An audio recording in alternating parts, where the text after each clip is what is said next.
नमस्कार. श्री स्वामी समर्थ सर्वांना. आजच्या एका नवीन व्हिडिओमध्ये तुम्हा सगळ्यांचे खूप खूप स्वागत आहे. स्वामी तुम्हा सगळ्यांना कायम सुखी ठेवो ही स्वामीचरणी प्रार्थना करते आणि आजच्या व्हिडिओला सुरुवात करते. तर आजचा व्हिडिओ असा आहे की आता 13 जानेवारीला वार आहे सोमवार आणि मग त्याच दिवशी आहे शाकंभरी पौर्णिमा आणि मग त्याच दिवशी आहे भोगी.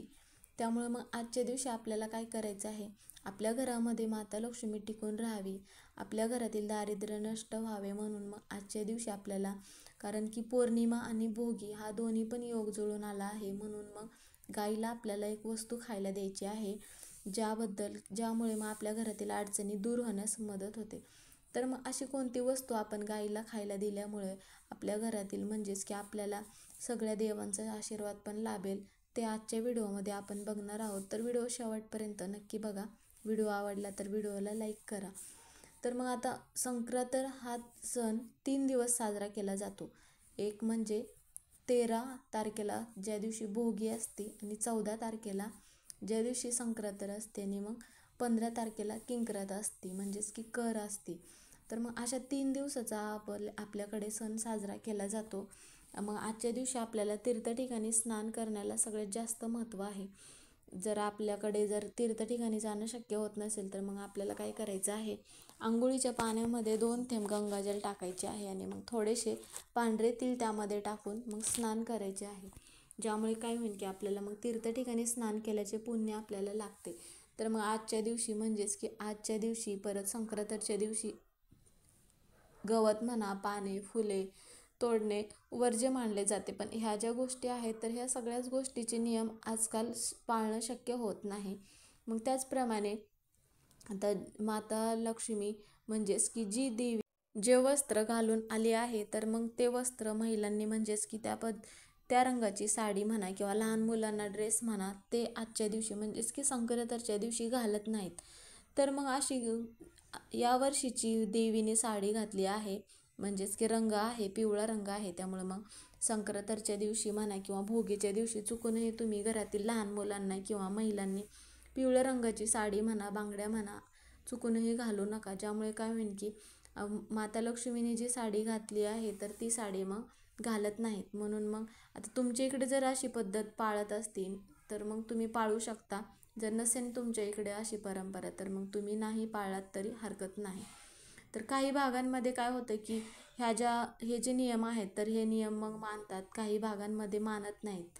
तर जसे तुमच्या इकडे संक्रांत साजरी करतात, भोगी साजरी करतात तशा पद्धतीने तुम्ही साजरी करू शकता. आणि मग भोगीच्या दिवशी काही भागांमध्ये सगळ्या डाळी एकत्र करून खिचडी भात बनवतात, तर काही भागांमध्ये पांढरे तीळ घेतात आणि गूळ एकत्र करून त्याची पुरणपोळी बनवतात. आणि मग आजच्या दिवशी महिलांनी डोकं धुवतात आणि मग डोक्यावरून पाणी घेतात. आणि काही भागांमध्ये सगळ्या भाज्या एकत्र करून आणि मिक्स भाजी बनवतात, ज्याला भोगीची भाजी म्हणतात. तर त्याचप्रमाणे जी भोगीची भाजी बनवतात तर मग ती ज्यावेळेस आपण भोगीची भाजी बनवणार आहोत त्यामध्ये ह्या गोष्टीची आपल्याला काळजी घ्यायची आहे की आपण त्या सगळ्या भाज्यांमध्ये म्हणजेच की वाटाणा, हरभरा, शेंगदाणा, गाजर, बटाटा, वांग, घेवडा, पावटा ह्या ज्या सगळ्या भाज्या आहेत ह्या सगळ्या भाज्या एकत्र करून भोगीची भाजी बनवली जाते.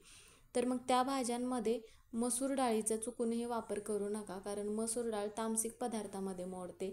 आणि मग माता लक्ष्मीला आजच्या दिवशी मग आपण तामसिक पदार्थाचं नैवेद्य नाही दाखवत नाहीत आणि मग आपल्या घरातून माता लक्ष्मी टिकून राहणार नाही. त्यामुळे मग ह्या गोष्टीची आपल्याला आजच्या दिवशी काळजी घ्यायची आहे.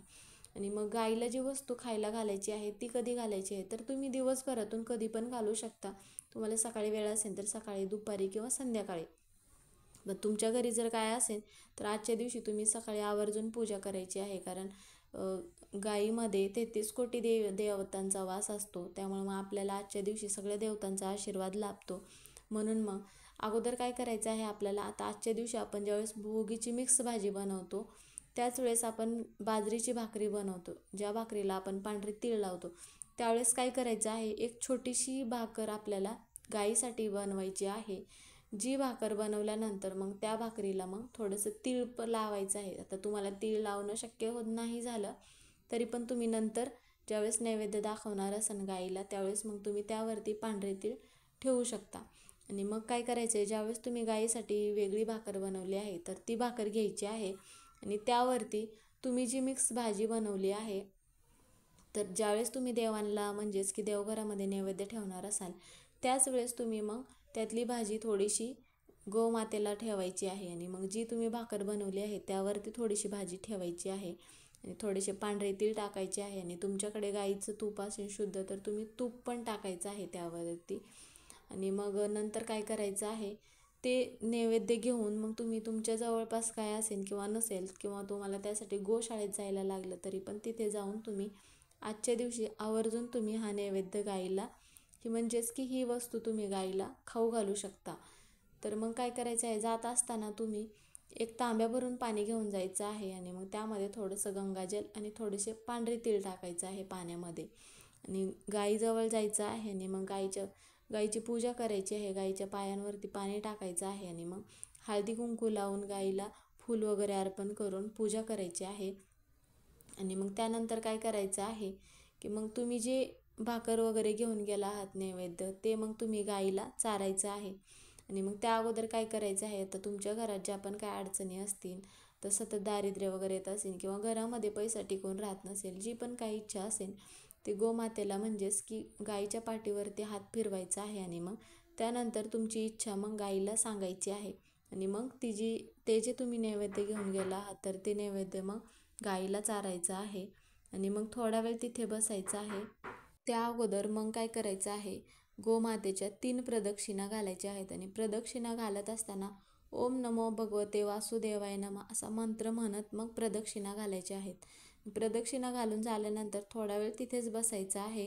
आणि मग गाईजवळ जर वासरू वगैरे असेल तर मग तुम्ही वासराला जे पण काय तिथे खायला वगैरे असेल, चारा म्हणा हिरवा, ते खायला द्यायचं आहे. किंवा मग अगोदरच तुम्ही घरून जाताना केळी वगैरे खायला गाईला म्हणा किंवा गाईच्या वासराला केळी वगैरे घेऊन जायचं आहे. किंवा मग तुम्ही एखादी छोटीशी भाकर मग अजून वेगळी बनवून पण तुम्ही घेऊन जाऊ शकता. जर एखाद्या वेळेस तिथे गाईचं वासरू असेल तर तुम्ही गाईच्या वासराला पण हा नैवेद्य मग दिलात तरी चालेल. आणि मग त्यानंतर काय करायचं आहे, मग घरी यायचं आहे. घरी येत असताना मध्येच रस्त्यामध्ये कुठेही न थांबता सरळ घरी यायचं आहे. मग ज्यामुळे काय होईल, की आपण ज्यावेळेस मध्येच कुठे रस्त्यामध्ये थांबू, आपण उपाय वगैरे सेवा वगैरे करतो, तो मग फलदायी ठरत नाही. घरी आल्यानंतर हातपाय वगैरे धुवायचे आहेत आणि मग आपली जी पण काही कामं आहेत ती कामं मग आवरायची आहेत. ज्यामुळे काय होतं, की आपण हा जो उपाय आहे तर आजच्या दिवशी आपण पौर्णिमा आहे आणि मग भोगी पण आहे, म्हणून हा उपाय केल्यामुळे आपल्या घरातील दारिद्र्य नष्ट होते आणि मग माता लक्ष्मी आपल्या घरामध्ये कायम टिकून राहते. आणि मग गोमातेला आपण ही वस्तू खायला दिल्यामुळे आणि नैवेद्य दिल्यामुळे आपल्याला सगळ्या देवतांचा आजच्या दिवशी आशीर्वाद लाभतो. तर हा जो उपाय आहे तर हा उपाय मग कोण करू शकतं, तर हा उपाय घरातील महिला करू शकतात. महिलांना मासिक धर्म असेल तर हा उपाय करता येणार नाही. तर आजच्या व्हिडिओतून एवढीच माहिती सांगायची होती. व्हिडिओ कसा वाटला कमेंट करून नक्की सांगा. कमेंटमध्ये श्री स्वामी समर्थ लिहायला विसरू नका.